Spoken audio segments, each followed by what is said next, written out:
here, Lupasafe, we're going to have a look at custom phishing risk testing, or spear phishing. In the portal, it's under Add and then Design a Custom Test, or People Spear Phishing. And if you click there, you can see all the campaigns that have been written, prepared, or tested. And here you can see a few in English and Dutch language, and of different dates, right? We have 27 in there. Now, spear phishing is very powerful because you can get as close as possible to how a criminal would operate, of course, within the legal frameworks, right? Ethical frameworks.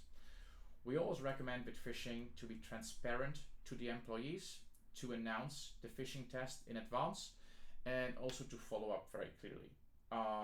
And later on, I'll show you you can see the checklist in the other video that shows you the different aspects to take into account when you are performing phishing simulations.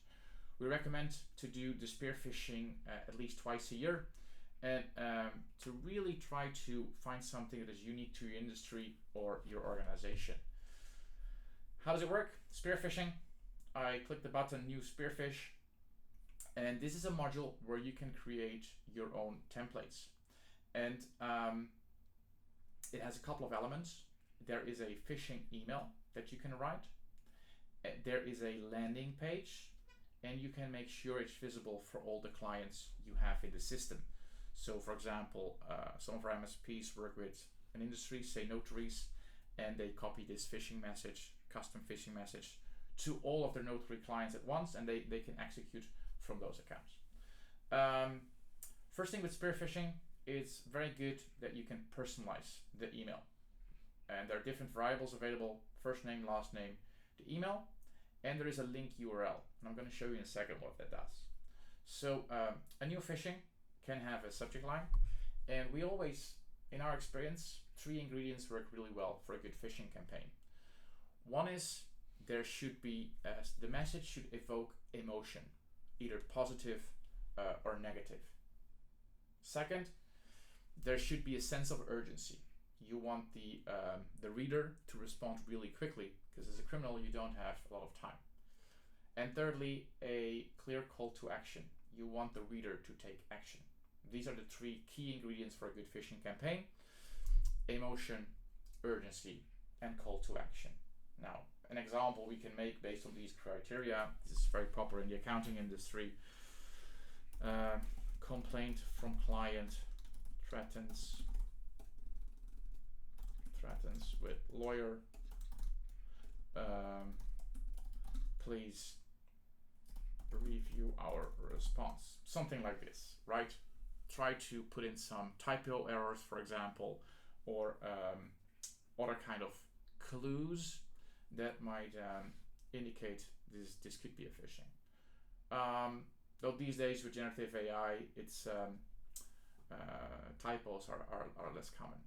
So you can say, for example, hello, first name, right? Depending on your the culture in the company, and here you put the message. And for example, the complaint, that's of course tying to emotion, right? Especially in accountancy, people don't like complaints. And there is an urgency, right? Because there's a lawyer who's probably going to do some action, and there's a call to action. Please review our response. Now, what a criminal would do is, for example, and what we could mimic, we could hide a link to SharePoint response.doc, right, with the link URL.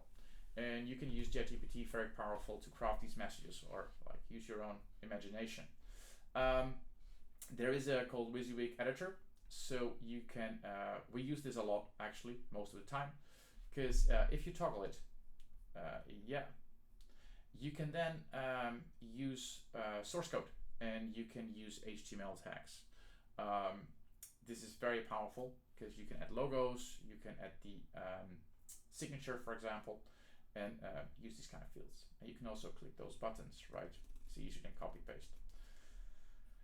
Now, assume this link URL will be shown in the email, and that's the call to action.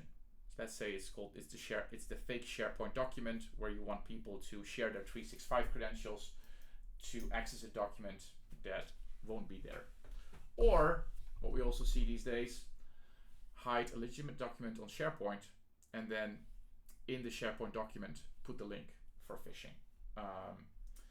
And then ask again for verifying 365 credentials as an example.